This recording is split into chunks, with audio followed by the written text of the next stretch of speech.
My dad said you have poop on your head.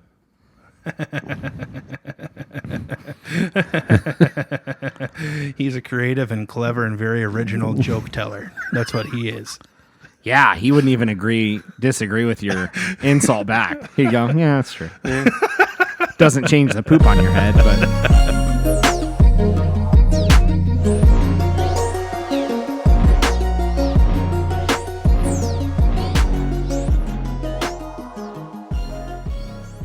Welcome to episode 20 of From the Middle podcast. Episode 20. The Barry Sanders episode. We are three middle-class guys living in the middle of America, in the middle chapters of our lives with a point of view that's somewhere in the middle. That's very true of us, you know. We are in the middle of Ohio, in the middle of America, 30 some odd years old. And most of our points of views are middle-ish. We thought long and hard about a title Yeah. for this thing. Yeah, but we're glad you're joining us. We're excited to dive into some, we've got a lot of voicemails from middlers. We've got, They've been rolling in. yeah, it's almost like we're onto something here with this pet peeves and freak flags, and you guys have a lot to say about all that. So we're excited to dig into that. If you've been listening, the last handful of episodes, there's been a flurry of activity, you might say, from our loyal listeners. I'm Corey Hubble, by the way. I forgot to mention that. Dylan Hubble. Kendall Ayla. And we're hanging out in our studio in Galena, Ohio, and just outside of C-Bus, and excited to get into the meat of episode 20. But before we do, we have a couple updates, a few fact checks, and then we'll get to your voicemails. Does anybody? Oh, sorry. You normally lead that out really well. Does anybody want to start? Fact check from the middle. Fact check. I have a question. Yes. What just happened? Harmony. I thought that was your cue. Oh, that fact you check. wanted Boys to Men to get in here. And, Thanks, guys. Boys to Which men. one am I? We'll see you next time. I don't- Neither Boys to Men was in the studio.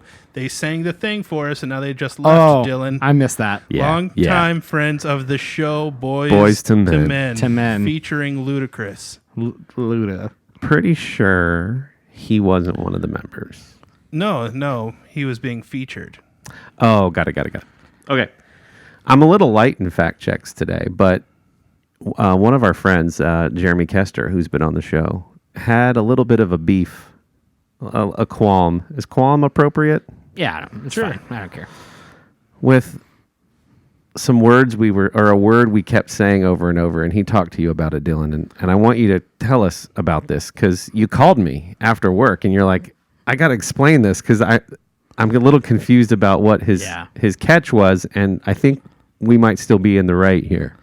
Yeah, so coming out of the episode about, I think especially with Kendall using proper grammar and the right words, and yeah. Apparently, Corey and I had used the word gotta multiple times. Okay.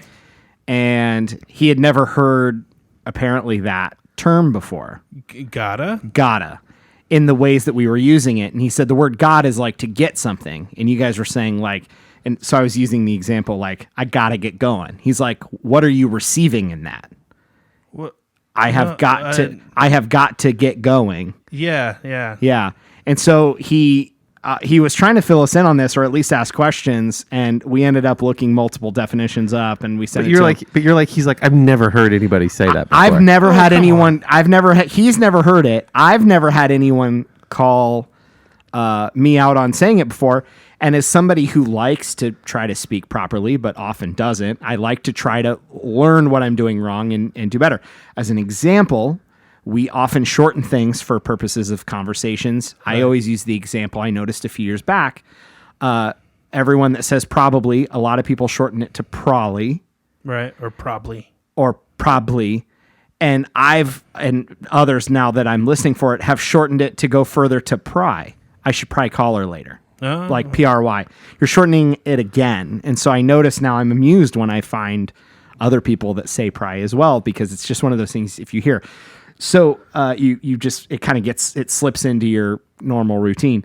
So I'm thinking about gotta, and I'm thinking, well, certainly no instructor or teacher has ever told me to use the word gotta that I could recall. Right. But it didn't feel wrong. It didn't. It didn't. And Right. we looked it up. So Collins Dictionary says that it's a word when we looked it up, and in exactly the way that we were using it. He had to have thought we were saying got, G-O-T, a, Yeah, that's right? Because I he was saying think to receive. Because I think, yeah. So like the GOTTA is, I mean, it's obviously I think it's obviously short for got to. If I said like I got a coffee cup, that's not GOTTA. That's GOT space new word a. Is exactly what I said. I got a coffee cup. It's just I said instead of Right. a. Yeah. But if you say I gotta go, Right. I got another call, I gotta go, Yeah. I can understand the confusion because you're between- saying it the same way. You're saying it the same way, and Yeah. also when spelled out, you're using an A instead of an O, and maybe that's the problem. Yeah. So it's Maybe we're spelling it wrong. right. So in that example, you're using what sounds like the same word but two different ways. I got another call. Right. I gotta go. Right. So we had a very interesting conversation around Wow. that. If you're into that kind And you of thing. called me with a lot of energy right after your I was conversation I with was him. just so amused. It's like finding another pry, and I thought maybe this isn't Yeah. a real word. He's probably banging his head against his steering wheel right now, going, "That's not what I was saying. You guys, we need Yeah. to give him a chance." He had a really good explanation for why he thinks the words are related and how it sort of evolved and came to be. And so if he wants to leave a voicemail on that, I'm not going to do it yeah. justice. If he wants to leave a voicemail on it, we'll revisit. But yeah, it was really interesting because I thought, well, it ended up being a word. If you look it up, it's there. Yeah. But it was interesting because I thought nobody's ever. But then I was thinking about typing emails. I would never write probably or pry in an email, but I've definitely written gotta in an email, and I didn't think it was incorrect. Interesting. And so, yeah, I was just thinking about situations that I would use it. All of us use slang and sort of things that we need in casual conversation. Yeah. Right. So, yeah, I just thought it was really funny because it's things like that I love Jeremy for catching things like that and us being yeah. able to discuss them in a way that I'm like, literally, I'm 33 and nobody's ever talked to me Yeah. about this Yeah. before. I have never talked about this. I've never broken down the word gotta to think about how I'm using it. It was great. So love you, But Jeremy. that's- Thanks for yep, bringing that's that why up. we're here to teach and to learn, and Jeremy Kester is a part of that. Yeah. And I have to say that I have to listen to us to like create the social media posts that we put out there.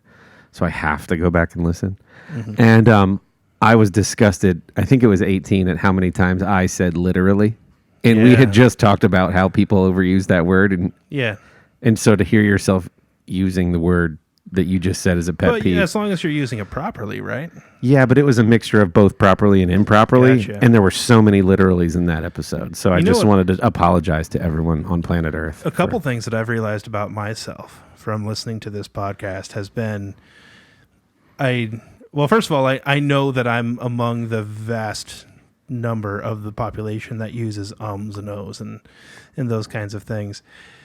And I just did the thing that I end a lot of phrases and thoughts by saying that kind of thing. Oh. I do that a ton. Yeah. And so now I'm trying not to, but it just comes out, and Yeah. I can't Yeah. stop it. And also my pauses in between phrases are longer than most. Look, we're all here to So, learn.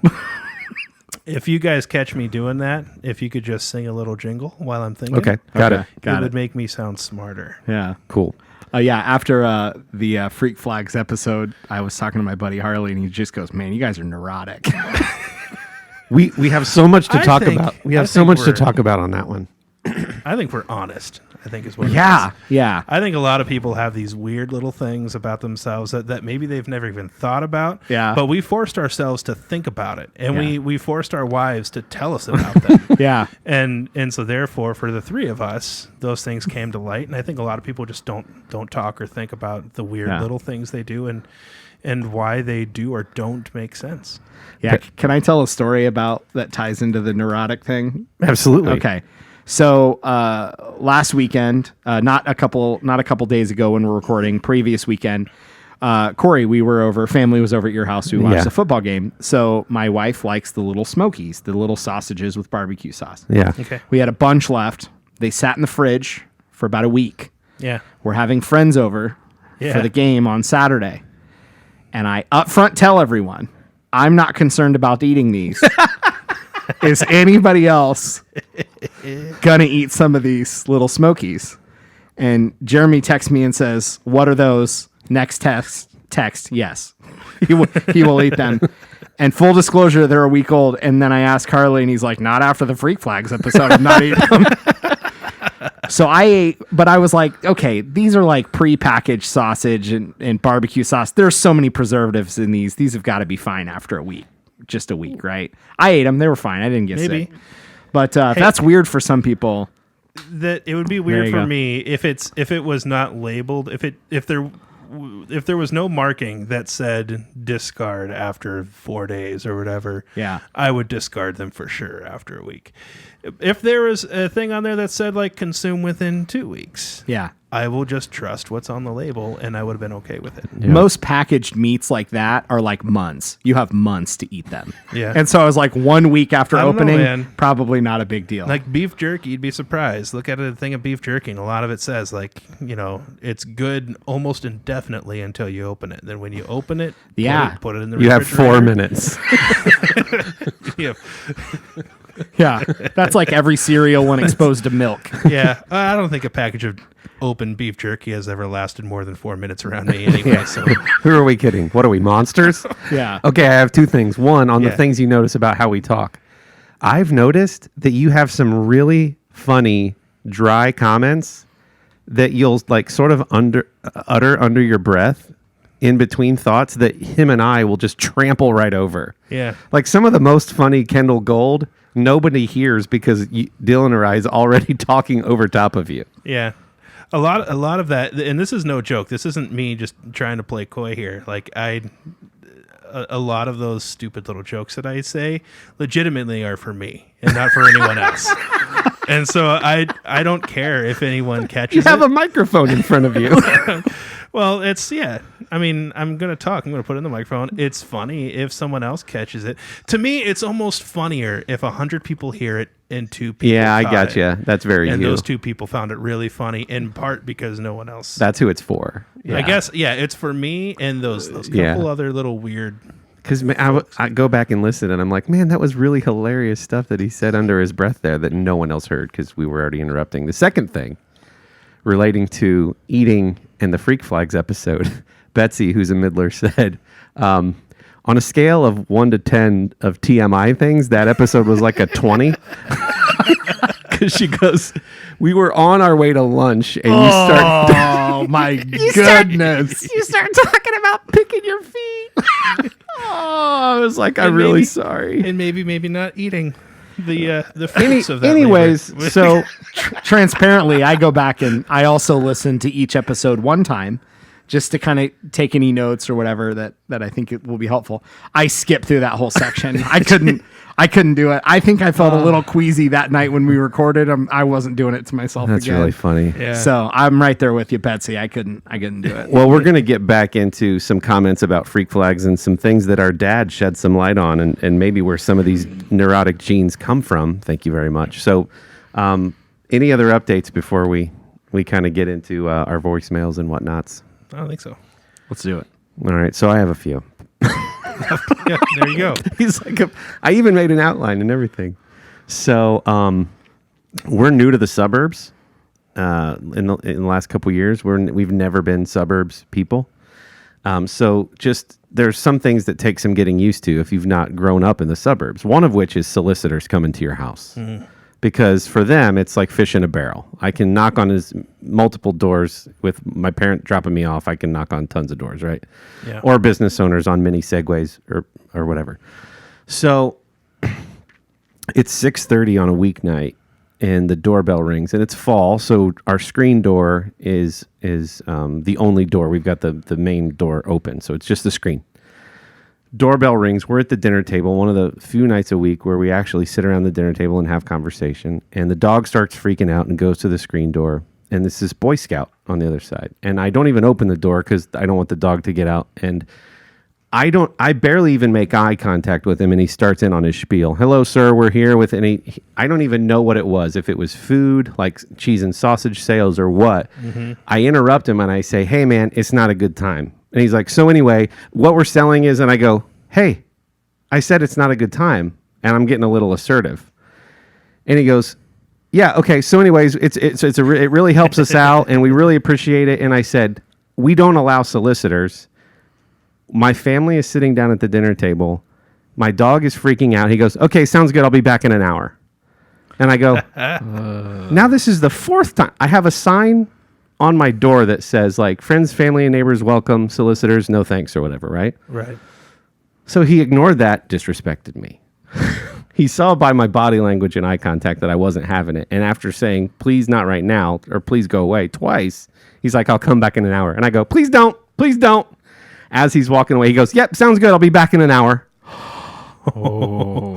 How old was this kid? I want to say like 12. Okay. So it wasn't like a young, cute little Boy Scout. No. So like old enough to know better. Right.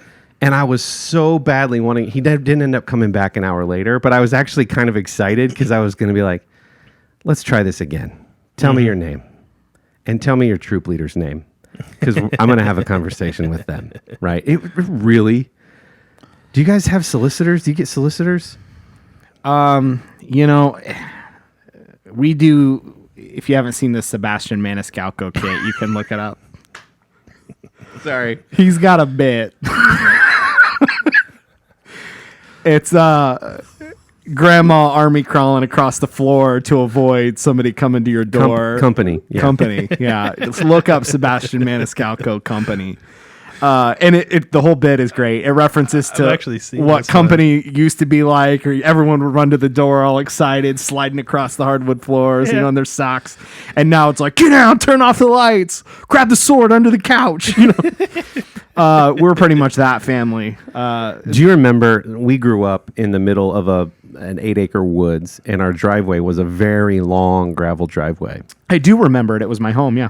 I'm not done with the setup. I don't remember at all. Yeah. Sorry. So this was the days of the Schwann man. The Schwann man would come over, the big truck. Yeah. And I think our mom just didn't want to have to be confrontational or assertive and tell him no, or she had already ordered something and didn't want to pay for it.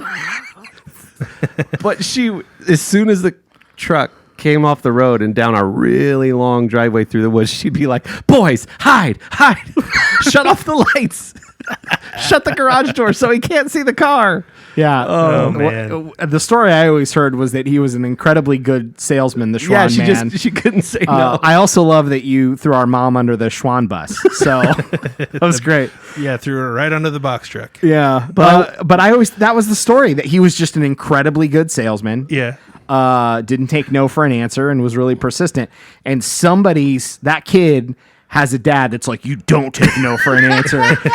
And he's like, feels like I think he's preparing his kid for life. He's a future Schwann man. I think you probably encountered the grandson. Yeah, that's probably what went down. That's right. So that goes full circle. Do you remember those orange sherbet push pops though from the Super Schwann good. man? Yeah, super Man, when good. we did pay for our order, Yeah. those real were good. Those were real good. Yeah.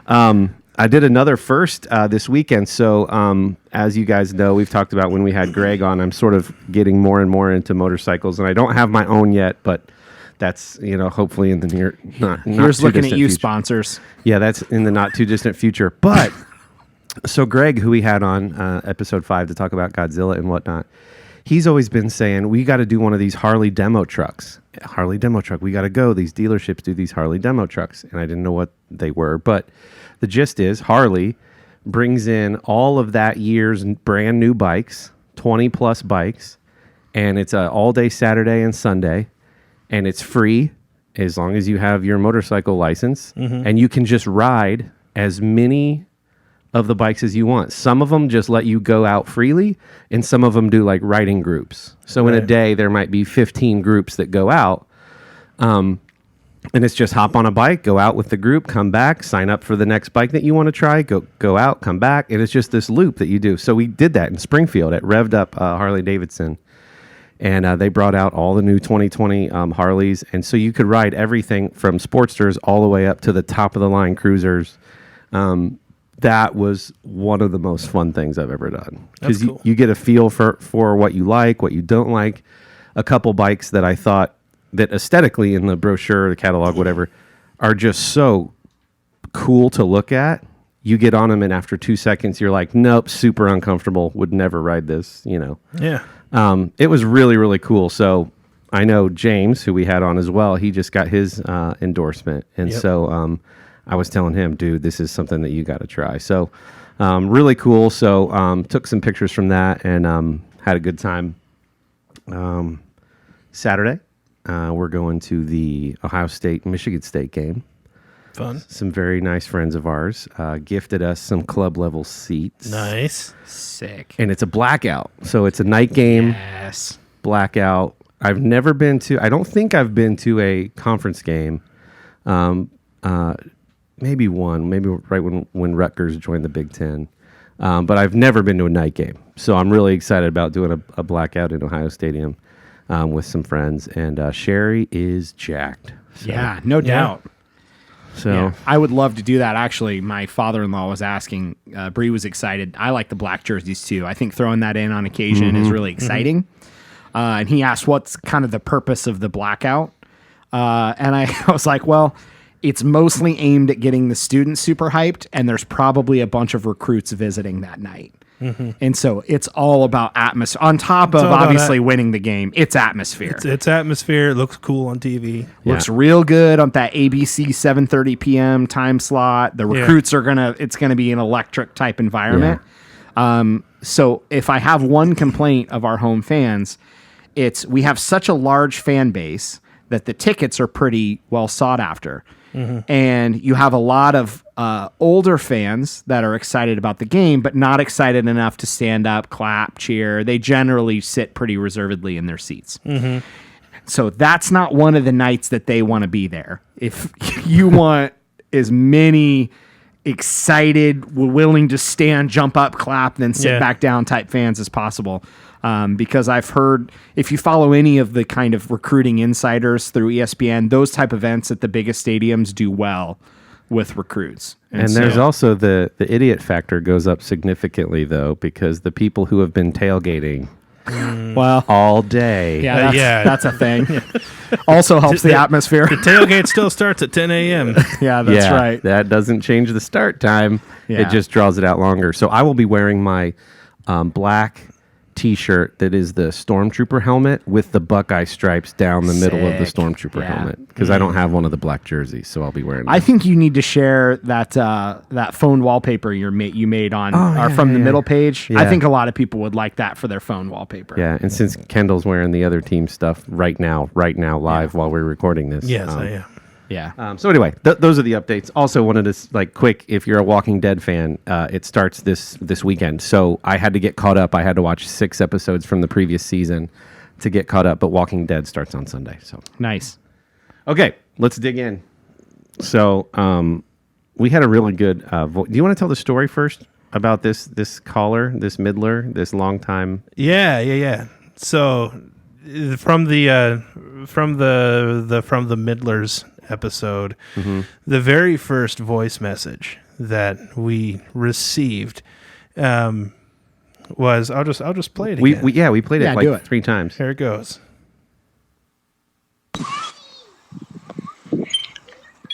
Hello?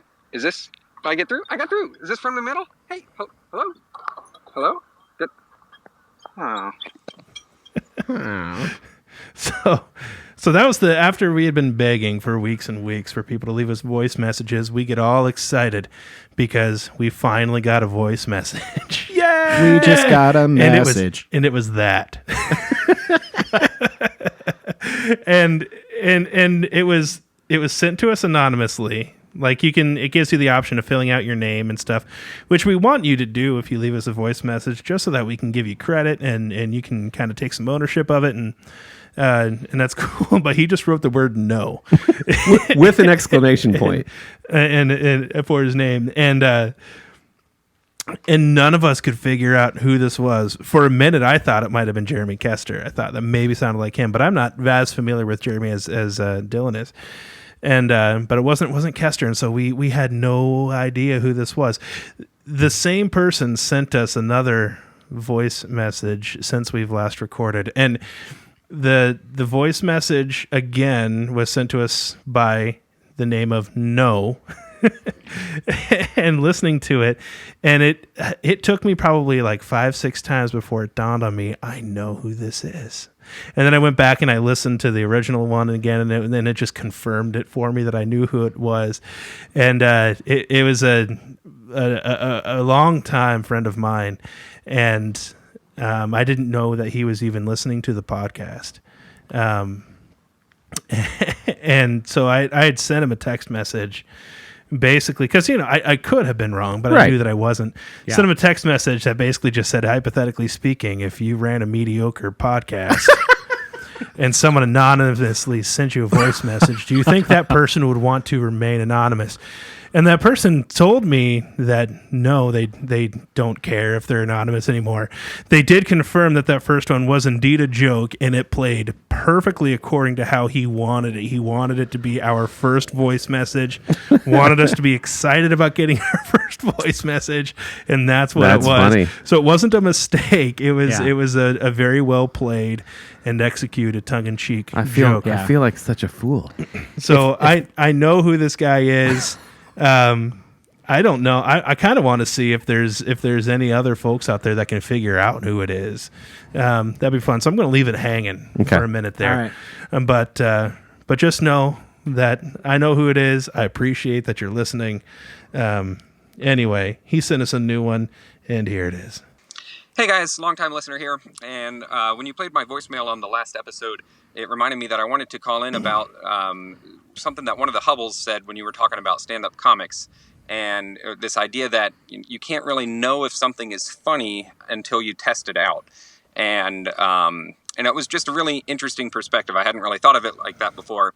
And so I was reminded of it when I saw the Martin Short episode of Comedians in Cars, where he's talking about Steve Martin will come up with some new joke that he's just giddy with excitement and can't wait to tell it when he gets on stage, and then he tells it and it bombs. And like, this guy's made a career out of comedy and he still makes those mistakes. So I was reminded of that. And then I was also thinking about it when I watched the new Chappelle stand-up on Netflix, Sticks and Stones. And I didn't know if you guys have seen that yet, where he kind of frames the whole thing around, offense and people who take offense. So I thought that might be interesting if you guys could talk about it. I'd like to hear your thoughts. But anyways, love the show. Keep up the great work. Well, thank you. That's a really good question. And for all of the middlers out there, I want you to know how seriously we take your voicemails and questions. I had already seen Sticks and Stones, Dave Chappelle's new special. But after No's question, I went back and watched all of it again. And I watched the Martin Short episode on Comedians in Cars so that I would feel appropriate, so that I would feel like I could appropriately answer the question. Did you watch the epilogue with Dave Chappelle? No, how do you get to that? It queued it up for me right after I See, watched mine Sticks and didn't. Mine Stones. didn't do that. Weird. Do that. Okay. Well, that's good. Well, yeah. talk about that. Does he talk about Yeah, it's really just a Q&A. It's a 20-minute sort of Q&A at different venues where he had done his Sticks and Stones special, and people are just asking him whatever they want to ask him.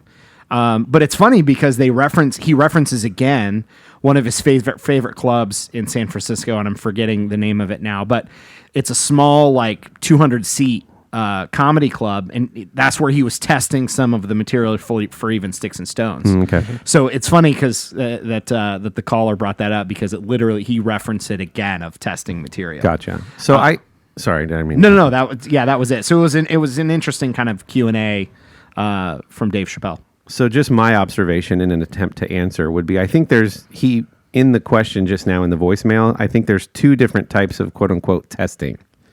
There's the just general testing of jokes, which is when Martin Short was talking about Steve Martin backstage being excited. He tries a joke, and even though he's a comedic genius, the joke bombs.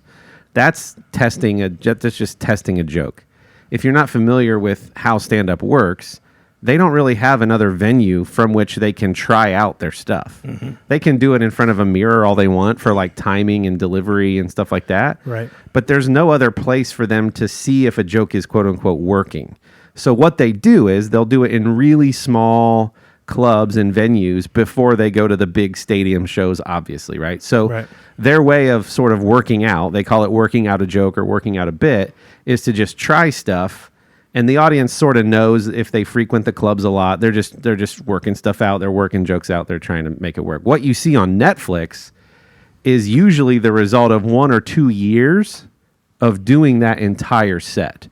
So by the time Netflix does a recorded special, they've been doing that material now and refining it. And that word didn't work really well. And that's probably the result of like a year, depending on the frequency with which they release specials, a year or so of work.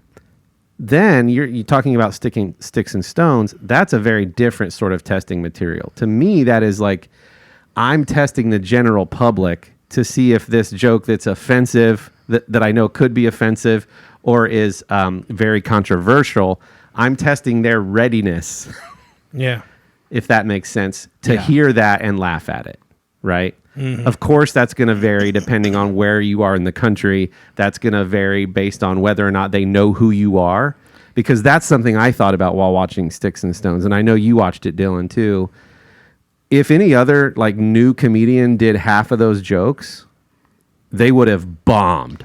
Yes. Because those people were already fans of Dave Chappelle, and he's proven himself to be like love or hate like his point of view, or love or hate his language, whatever.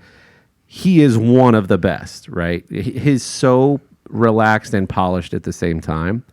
So if it were anybody other than Dave Chappelle, those jokes would have fallen flat, and that person would have been booed off the stage and written about in the New York Times. Yeah, I was nodding very vigorously there because credibility of the comedian is incredibly important to testing that kind of material. You know, Steve Martin can still bomb, that's fine, but he's gonna get away with it with the audience where some people wouldn't. And I was actually listening to one of the Joe Rogan Experience podcast episodes with Brian Regan, and he tells a story about, I think it was Rodney Dangerfield, who was already at the height of his fame, wanted to test some material at a small club, I think in Florida. And he literally, Rodney Dangerfield literally walks up on stage and says, "Hey, I'm going to try out some jokes." And so this is this kind of moment for Brian Regan where he's like, Rodney Dangerfield is testing material after his career. And he literally has like index cards on stage reading off jokes. Yeah. And then he asks to come back the next night, no cards, a fraction of the material, all super polished between night 1 and night 2, Wow. immediately the next night. Yeah. That's cool. And so, you know, that's somebody as big as Rodney Dangerfield. And that was a big wow moment for Brian Regan, where he's very young and he had barely been in comedy at that point. But kind of disclaimer, though, for Sticks and Stones. Definitely not something for having any kids around or anyone even remotely sensitive to any type of comedy. I watched Sticks and Stones kind of knowing, like, I remember when Chappelle's Show was on. Yeah. Like I was old enough, some of his movies, like I remember the type of humor that he was sort of pushing, and then he disappeared for a while and he's come back. And I would agree. I think he's definitely going to be known as one of the greatest of this generation, probably of comics. Right. But this is definitely not something for anybody who's remotely sensitive to humor. You have to go in knowing that the most offensive jokes he could be making, he's making. Yeah. From a topical standpoint, what would be considered things that are taboo that you can't talk about, he absolutely is talking about it. And makes fun of it. And makes fun of it. Yeah, Yeah. absolutely. So that's the sort of disclaimer for Sticks and Stones. This is not a casual watch. Like, you just kind of be prepared going into it. But with that said, yeah, it was clear that it was really polished. I enjoyed hearing kind of the epilogue and his thoughts about testing the material. And but it's really interesting because he actually expresses little to no opinions with his material. Sometimes you get a big variety. So you take the likes of Stephen Colbert and Jon Stewart, led to things like Hassan Minhaj, Patriot Act, which is on Netflix. And those are all really even different. Like you watch Jon Stewart's old stuff and Colbert, and you didn't always exactly know what he was joking about or what they weren't, what's a joke, what's not, what's true, because it was this sort of news style. And then Hassan Minhaj is not really, it's like all facts on Patriot Act, and then there's total side jokes that are jokes. And Dave Chappelle is really just literally attacking the most sensitive parts of culture right now. Not because I think he's not, obviously he wants people to laugh. I don't think he's trying to hurt anybody or intentionally offend them, but he just doesn't care that he's making jokes about the things that are considered, no-nos, or things you shouldn't joke about. He's literally just attacking it. And it almost, I had this thought that it's sort of, he mentions a few times in the show about, a newspaper with a write-up about him making a joke about this or that. And it's almost like he just said, no one can come after me for making jokes if I literally make jokes about all the worst stuff. Because then people are just going to go, well, yeah, it's Dave Chappelle. And then he said, that's the whole special. And he said, if you're upset watching this, just remember, you clicked my face on Netflix. You clicked my face. That's exactly right. So that's his response now. If somebody wants to write up an article in a newspaper or in a catalog or a magazine or something like, well, he made these jokes. It's like, yeah, he was literally trying to be as offensive as possible in a way that's funny. Right. And so there's really nothing to attack about it. You knew it's exactly what you were getting into. If you watch Chappelle's show at all, he was pushing the bounds very much then. He talks about that in the special, about some of the things he was joking about with back in Chappelle's show. So it was really interesting. If you don't mind somebody just absolutely pushing the edges of comedy, that's what he's doing. And I definitely laughed along and had a lot of those snap kind of moments. Yeah. That's the show. Yeah, and it's obvious too that he's doing all of that with intention, because I have not seen the special, but I've seen clips of it. Right. And and the things that I saw, it was very clear, right, that he's trying to make a point. And I mean, if you follow comedians and hear kind of their philosophy behind what they do and what they don't do, it's a popular opinion among comedians that kind of what we were saying is that comedians, generally speaking, like they're serving some sort of a weird service, making sure that people can just laugh at anything. And so he was very particular, I think, about picking not only controversial issues.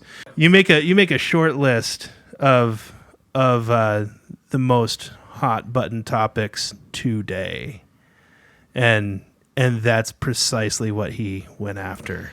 Yeah. Well, I think though what he's saying is like the reason that we're not supposed to say that or think that or believe that this is very slippery.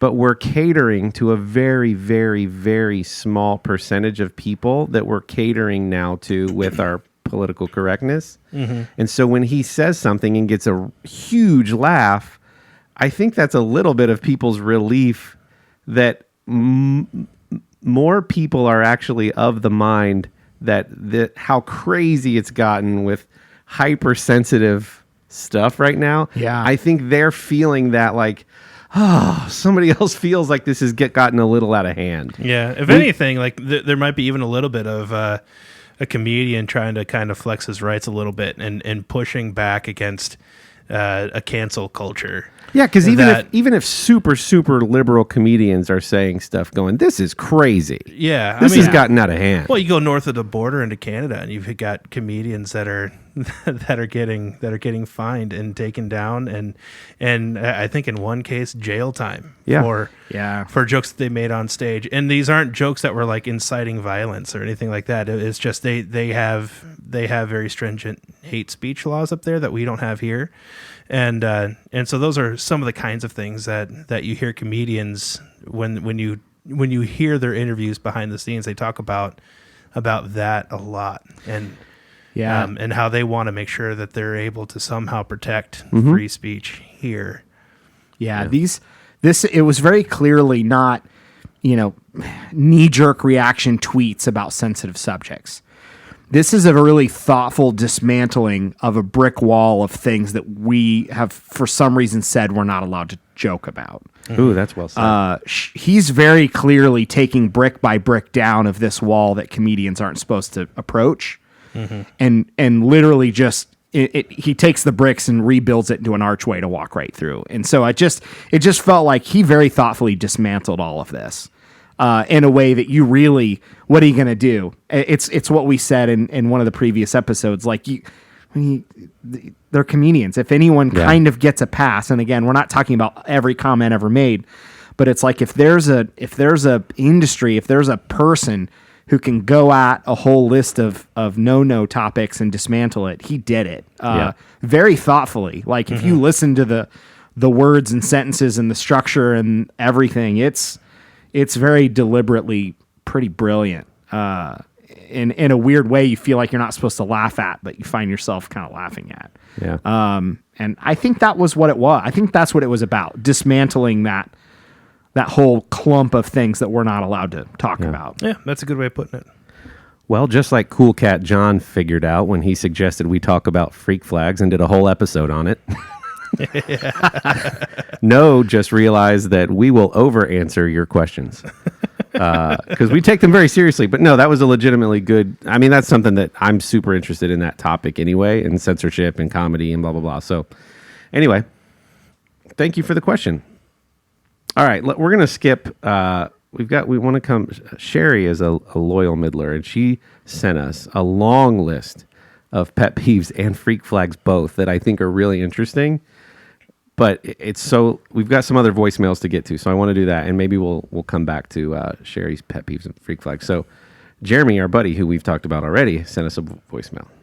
Hey guys, Freak Flag episode was something else. Corey, thanks for that level of disgust and disdain I haven't felt since I was a child. Appreciate that. So speaking of disgust and disdain, something that grosses me out beyond all measure is when people pick at something or pick their nose and eat it. I'm not trying to be crass here, but that's just something for my whole life. I've obsessively been unable to look away when I see somebody across the car, in another car or at work or at church or at school or wherever, and they pick at something. I have to watch to see how it turns out, which is a sense of dread that has never diminished for 20 years of this behavior. And as I watch, I would say, just to report to you guys, there's about 4 different ways that it can go. We can talk about some other time, but no less than 15% of people that I watch consume, and as high as 25% would be reasonable. It is my waking nightmare, and it's awful. Oh, I don't even know what to say I to love that. Jeremy. Yeah. That is. No follow-up, dude. Yeah, we're all with you. It's gross. Yeah, Kind of. people are so gross. All right, next voicemail. Mike has a voicemail for us. Greetings, gentlemen. This is Mike, first time caller, if you called it this. A long-time listener. Want to let you know I, too, have my own freak flag that I fly. And my wife tells me about it all the time. It's something I just can't help, that when I chew gum, such as like Extra or Wrigley's, I have to fold the metal wrapper up. I don't know if it is just a little nervous tick I have, something with my OCD, whatever, but I always have to fold it up, and she calls me Mr. Foldy, because no matter what I have, pretty much anything aluminum type, I fold it up, even on drive to, and I just can't help it. So, I think everybody has their own things that make them you, and that's one of my own. So let your freak flag fly, fellas. Enjoy the podcast. Keep up the good work. Mike needs a fidget spinner. Yeah. It's real mild, man. I love it. Yeah, Yeah, it's good. there are much weirder ones. Yeah. Mr. Foldy, that's cute. I like that. Yeah, it's good. Good one. Speaking of freak flags, our cousin Jenna texted us, Dylan and I, and she said, I just wanted to say that I identify strongly with Dylan's nighttime bouncy ball anxiety. I had a very similar reoccurring nightmare as a child. It involved counting to large numbers and losing count / messing up and then being devastated and having to start over. I thought I was crazy. Hey, and then our dad commented on the episode and said that he too he'd had to throw a tennis ball a certain amount of times, and if he dropped it, he had to start over, like in the middle of the night as a kid. Yeah. What is going on? Somebody has to shed some light on that. Look, Counting in balls and nighttime. that was one of the weirdest I count ones. to 2 every night before I go to bed.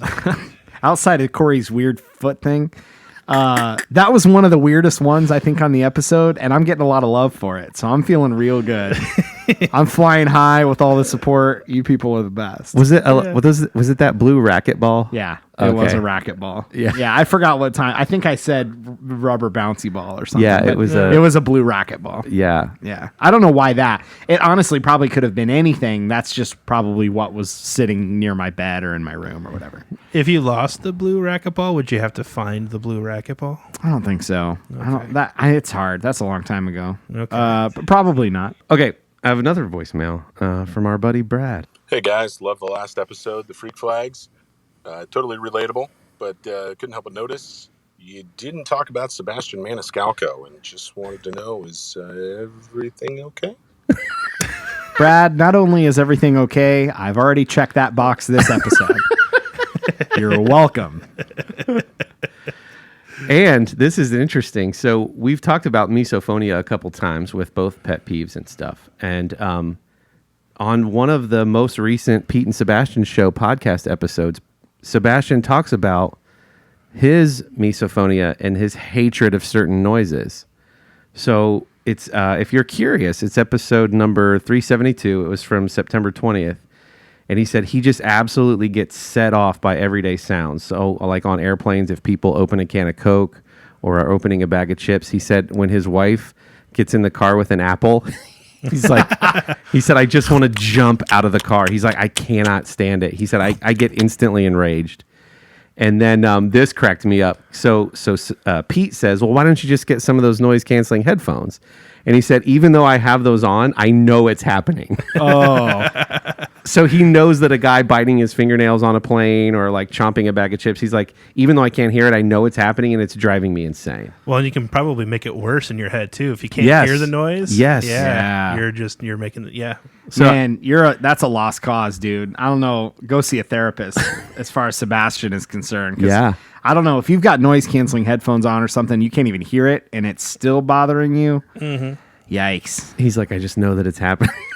Yeah. It's totally his MO though. Like Yeah. that's exactly the Oh, type absolutely. of stuff that would just bother him. I just thought it was hilarious that Brad's voicemail about that. And then, Pete is saying that, Sebastian is saying that he too struggles with that. So anyway.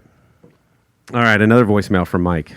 All right, Corey and Dylan, you guys asked a while ago on your Facebook page if you guys should get back into watching pro wrestling. I haven't heard anything about it on the podcast or else on their Facebook pages. So let me know if you are getting back into it, because I think it would be a good topic for you guys to talk about what you thought about it as kids and now maybe if you get back into it as adults. Yeah. And, this is Mike, so I can't wait for you to talk about pro wrestling. Let me start by saying this. This morning, Kendall's alarm clock went off at 7 a.m. Kendall woke up, got a shot of caffeine, took the other two kids, took them to school because Kendall's a good dad. Kendall then drove over to the gym, banging and clanging like a madman.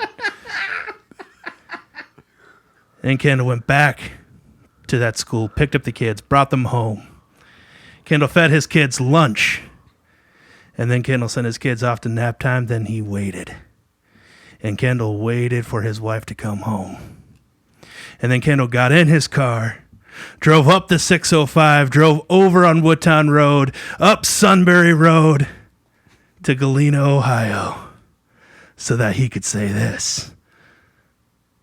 Finally, the Hubbles have come back to pro wrestling! Woohoo! Oh, hoo! Sorry if that hurt anybody's ears. That was good. Edit that on the back end. Pro wrestling. Yeah. Yeah, that was your post, so you gotta lead this. Yeah, out. so here's the context. Thank you, Kendall, for that. That was very well done, by the way. Big Rock fan back in the day. Rocky Maivia. Who's that? Yeah. The Rock. Is Rocky that a Maivia. geologist? I think so. Okay. So UFC is obviously increasing in popularity, and so my post was I've been considering getting into both UFC, but then I also have like on Instagram. There's an artist on there. His name's Nolan Harris. His handle is Nolanium, NOLANIUM. If you check him out, he draws. He's a caricaturist and illustrator, and he draws current pro wrestlers. And I've commented on his post before, like, dude, your art literally makes me want to, I just said literally, makes me want to get back into watching pro wrestling. It's just so cool to look at and clean lines. And he draws the wrestlers with all their catchphrases and poses. And I get so nostalgic when I see his artwork because I remember watching like Monday Night Raw back in the day and then SmackDown on Thursday nights and then desperately wishing that somebody I knew was going to buy one of the WrestleMania pay-per-view events so that I could watch it. And our childhood, like so much of our childhood was like pro wrestling and we loved it. And so I'm like, we know it's scripted. It's like, what do they call it? Sports entertainment. They don't even say pro wrestling. Yeah. So we know that, but where UFC is like actual guys fighting their guts out. And so there's that variable, but there's something about pro wrestling is like the soap opera for guys. Exactly. It's like, and gals, it's just like a soap opera that you get to see play out and it's silly and there's stuff like that. So, so my question was like, what do you guys think I should get back into? I think I haven't looked at the results. I think more suggested I should get back into UFC. Is that right? Than pro wrestling? I have to go back and look. I think it was like, should I get back into pro wrestling or should I grow up and like UFC? I think basically was. Yeah. So, I mean, the great part of the question was why we got into it in the first place. Some of our favorite wrestlers. Dylan, I know we could talk about this for hours and hours, but I was a big Undertaker guy. Mm-hmm. He was my favorite, and Paul Bearer would come out, Undertaker! Yeah, Undertaker's doing a lot of cool stuff lately. Yeah, he's still in it, still active. But yeah, we were just big into it. You talk about it a little bit. Oh, yeah. So favorite wrestlers, I remember the whole Kane and Undertaker drama was fascinating. And I don't know years because the drama has changed. Like, their relationship has changed over time. But it would have been junior high-ish for me. So I don't know when that would have been, a long time ago. But so Kane, Undertaker, I loved Hulk Hogan. Yes. Have to. Yep. You were a big Ultimate Warrior fan for the longest time too, Corey. But Hulk Hogan, Macho Man, and then later on, like Shawn Michaels, Bret and Owen Hart, and then Bill Goldberg. Loved Bill Goldberg. Like, one of the coolest moments, because I never got to see any of the pay-per-view stuff.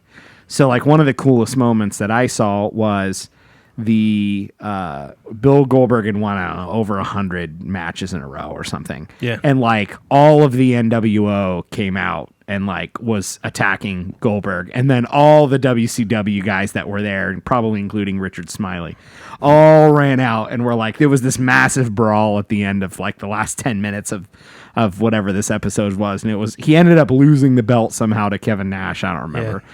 But like I very distinctly remember some of this stuff, and then like Sergeant Slaughter and some of those other much older characters too. But yeah, I had toys, I had video games. Some of the best, some of the games I spent the most time playing as a kid, like the THQ and Aki.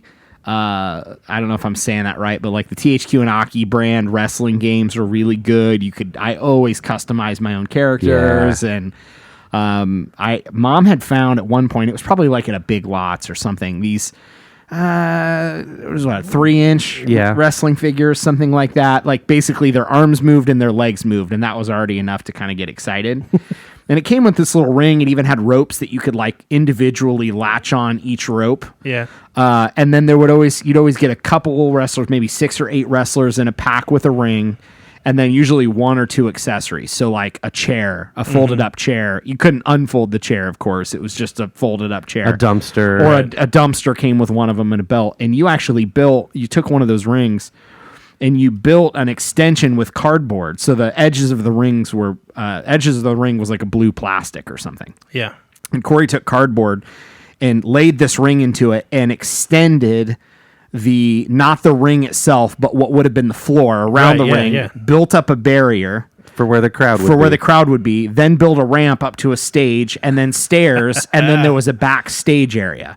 So that's where the trash can toys and the dumpsters and all this stuff was in this little area. Yeah. And we even this is probably one of the nicest things I ever did for you, if I do say so myself. It was, I took probably. like T-shirt material and made like the little curtain for where they would come out down the ramp. Yep. And we would play their theme songs on our boombox. That's awesome. Yeah. Guys, so I'm in love with this. I backed I want up. to do this right now. So the entrance, the ramp to the arena, I would push it up to my little TV in my room. So the TV above it was The screen. the Nice. screen, right? No way. And then the video wrestling games had a mode where if you were creating a character, you could see the video you would want to pick. Yeah. And it would be full screen. So it'd be like a quick demo to see if that's what you wanted, but it would play the full Shawn Michaels video with the background music. And I'd Just crank a up my sexy TV. boy. Yeah. Sexy So I'd crank up my TV speakers and use those little quick demos. All I had to do was quickly grab the controller, change it, and hit a button.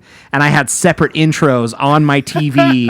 Like, it was super elaborate. And yeah, I remember like watching as much as I could and then talking about it with friends at school, you know, on Monday, and then going into Tuesday, you know, what's going to happen tonight? Okay, I'll talk to you tomorrow. And all the toys. And yeah, I had a lot. I never had the big figures. I know, Mike, you Yeah. have quite a collection of the older, bigger And figures. he refurbishes them. And you refurb them, which is really cool. Mine Paints were them back smaller. up to their original, glory. Yeah. Doing for all the nostalgic toy guys and girls, you're doing some great work. And so my toys were smaller, but I played with those endlessly. Corey had built out this massive thing. And actually what was cool, because the ropes could come off, the mat could too. And because I had different rings with different, like, you know, one would say Rumble Mania or something on it, and another one would say Raw. Raw. And so I could swap the mat and swap the ropes to match the mat, depending on what I wanted the event to be.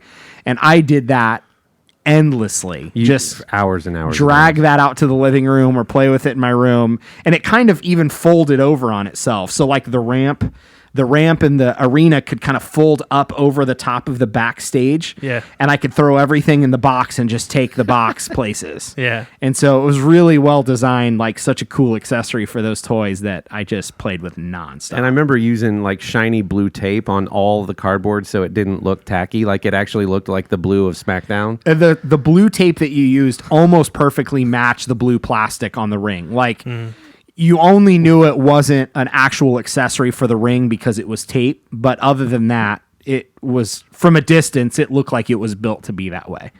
So I can't, and I probably ended up by the end having, you know, once I played with that so much, Mom would take me back and we would get more. I probably had 30 or 40 wrestlers by the time. So I could have huge brawls.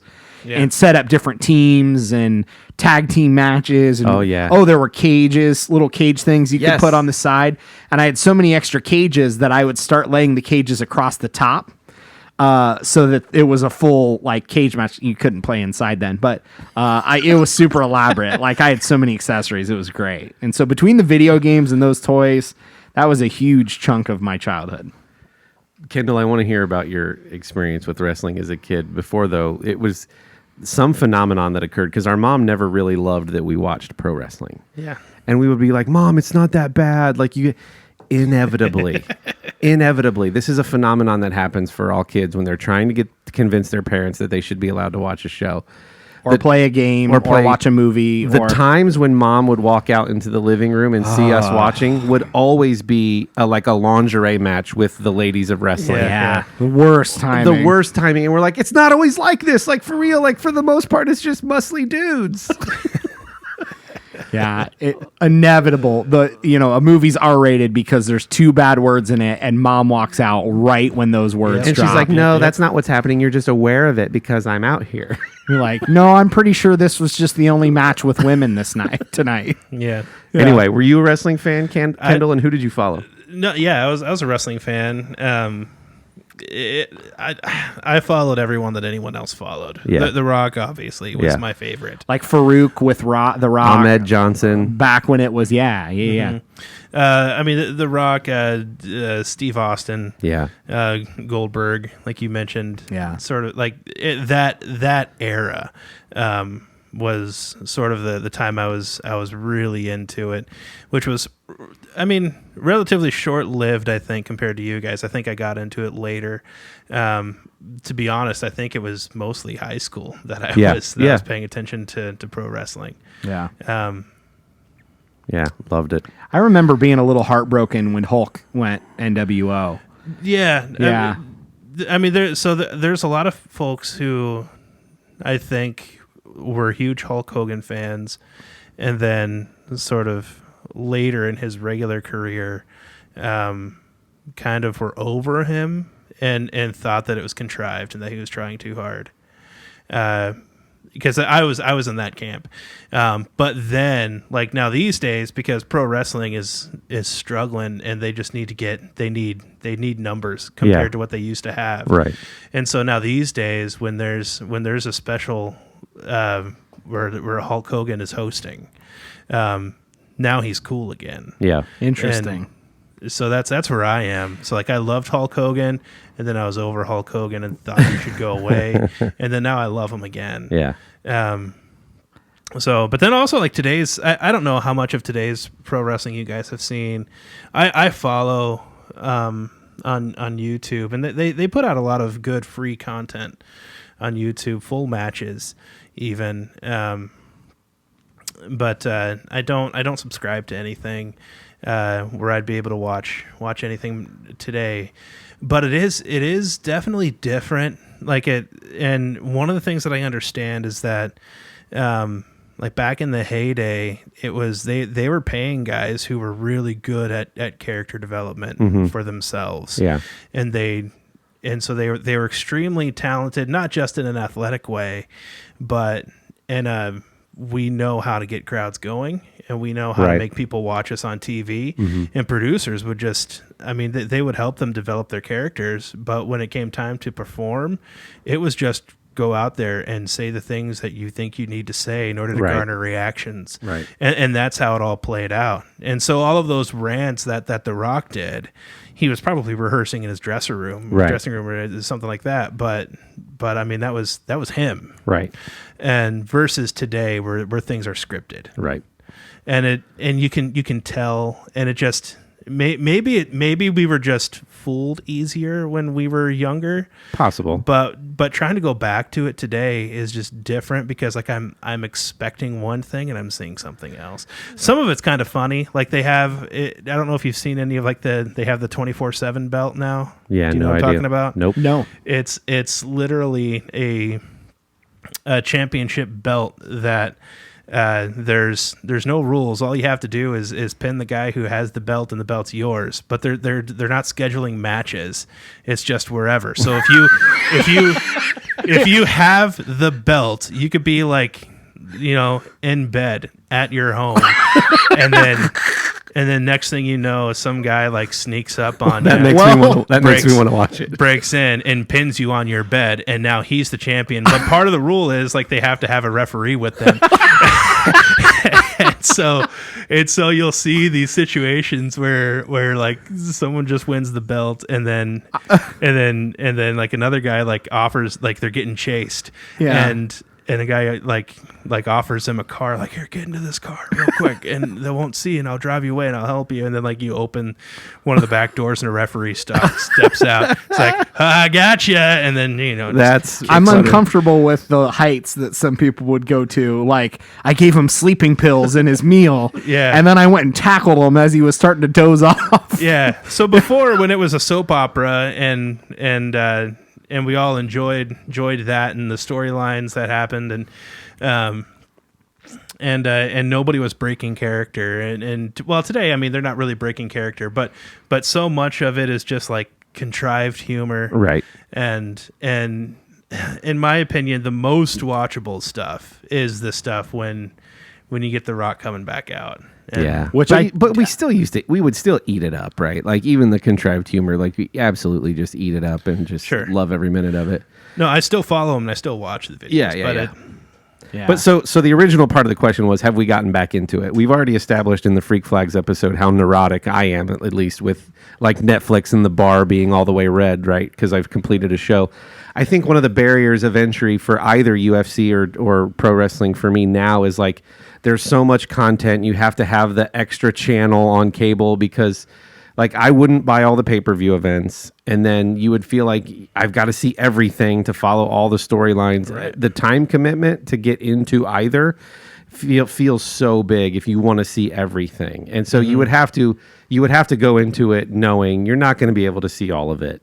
You just watch what you can, but the best stuff is the pay-per-view stuff. I mean, Right. And so if you don't got 8 or 10 buddies to go in on it with you, and like hang out and watch it. So not yet, Mike. Haven't gotten back into it. I could so easily see even when he's describing the 24/7 belt, I'm like, that just seems like a gag that I would love to see play out with.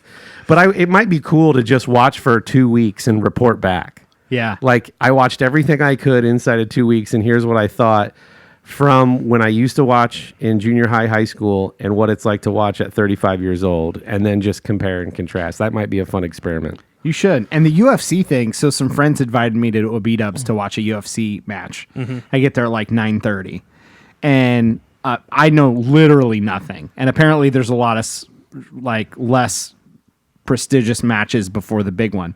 So like there's one on, I get there, I'm like, cool, when's the big match? Oh, it's later. And it's like 10:30, 11. I'm like, when's this match? Like, oh, it's not on till 1:30. And I'm like, I gotta go home. This is way too late. Like I'm thinking, it makes sense. It's probably in Vegas, a lot of these or whatever. Right. And so yeah, it's gonna be Yeah. on prime time there. But I'm like, oh yeah, I'm probably never gonna watch UFC if all the big fights Yeah. are on it. You're going till 2 or 3 in the morning or whatever.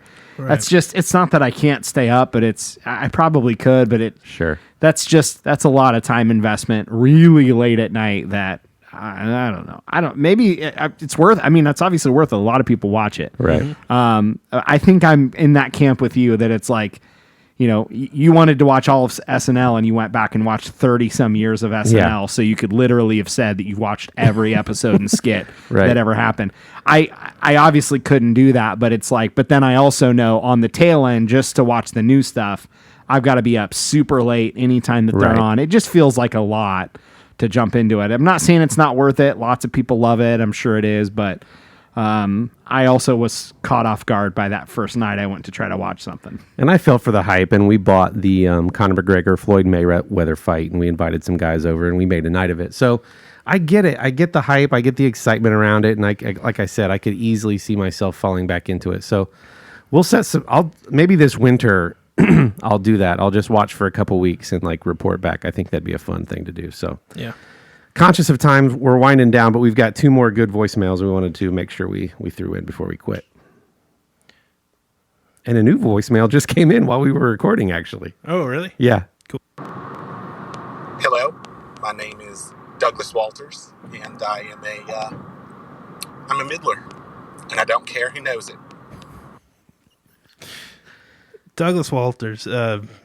Walters? I think it was Walters, yeah. Or Galifianakis. I can't. Or we appreciate that, Thanks, Douglas. and you need better hobbies. But thank you for your support, Douglas. We love you, Douglas. All right. Now here's one more. My name Nikolai Milyunov. My brother Dmitry and I listen to podcasts from the Middle Podcast. You listen to, or I come to your house and we talk. Okay, bye. Wow. We have global reach. That's my kind of guy. Yeah, I love it. He's right. You should tell everyone to listen, or apparently he'll show up at your house. Yeah. Yeah. Well, no, he said you listen, which is kind of funny because you're listening. You You're would be already listening. Yeah. I just assumed that meant everyone. But I should. enjoy the spirit of what he's after. Yeah, that's he's great. very passionate. He's clearly Those are- got like an Irish accent, I think. Yeah. I don't know that that's Very. Irish. I immediately heard Harry Potter. When Okay, he started. got it. No, I think So- it was Southern, Same thing. Oh, got it. Yeah, Alabama, Mississippi. Those are really close for me. somewhere around there. Yeah. Well, Nikolai, we're glad that you and your brother enjoy the Dimitri, show. right? Dimitri, enjoy Dimitri. the show. Let your friends all over know. And threaten them as much as you see fit. And we appreciate this basically sales that you're doing. You know? Yeah, that feels good. Yeah. Mark it away, Nikolai. All right. Do we want to play that voicemail that just came in? Let's see if I have it. We're flying on the cuff here. We don't. Is This that a is thing? live. We've not heard this yet. We've not pre-screened it, so I don't know what's going to happen. Are you sure one came in? Yeah, it says one did. Riveting entertainment. We'll cut this out. I think we should leave it in. This is what it's like to be here with these two. Okay, maybe not. Just ignore me. Hold on. Well, just wait. Maybe we can get some music in here like the da da da da da da da da. We would have to pay for da, that. da, son of a gun. Du-du-du-du-du. So, okay, change two notes. What if we? I got an alert while we were. So did I, but I didn't think it was a. Okay. Oh. Well, we got an email Oh, we did. from Emma from Instagram No, that's not it. who says, "Hey there, just stumbled upon your podcast. I saw some really interesting photos on your feed." That's funny because as I'm reading this, she could have sent this to anybody that has an Instagram account. And as you'll find, it's just But a anyway. sales email. But she's no. I think she's a big fan. She said that she really likes our content. Oh, But she does say that we're lacking comments and that she can do something about that and we can save 10%. on our car insurance by switching to Geico? No, it's not. Oh. It's not. No, it's let's see here. Oh, but it does say that 10% savings might expire pretty soon. So we should. Okay, we should act We now. should act now. So she is the director of marketing at her company. So that's Okay. That's good. Well, we've got some things to do now. So we're gonna let you go, Midlers. We have some business decisions to business make. decisions to make. Thanks for listening, Sherry. We have not forgotten you. We will get to your pet peeves and freak flags because some of them are gold, and I think would make for some great discussion. So we hope you guys have enjoyed. This has been another episode of From the Middle. I'm Corey Hubble. Dylan Hubble. Candle. If you smell what the rock is cooking. Like eggs or